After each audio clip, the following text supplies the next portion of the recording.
గాయత్రీ స్తోత్రం ప్రారంభం.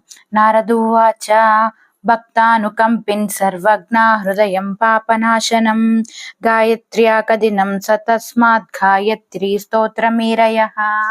శ్రీనారాయణ ఉవాచ ఆదిశక్తే జగన్మాతర్భక్తానుగ్రహకారిణి సర్వత్ర వ్యాపికే నందే శ్రీసంధ్యేతే నమోస్తుతే. త్వమేవ సంధ్యా గాయత్రీ సావిత్రీ చ సరస్వతీ బ్రాహ్మీ చ వైష్ణవీ రౌద్రీ రక్తా శ్వేతా సితేతరా ప్రాతర్బాలా చ మధ్యాహ్నే యౌవస్వాస్తతే భవేత్ పునః యౌవవస్థానా భవేత్ పునః వృద్ధా సాయం భగవతి చింత్యతే మునిభిః సదా. హంసస్థా గరుడారూఢా తథా వృషభవాహినీ ఋగ్వేదాధ్యాయినీ భూమౌ దృశ్యతే యా తపస్విభిః యజుర్వేదం పఠంతి చ అంతరిక్షే విరాజితే సా సామగా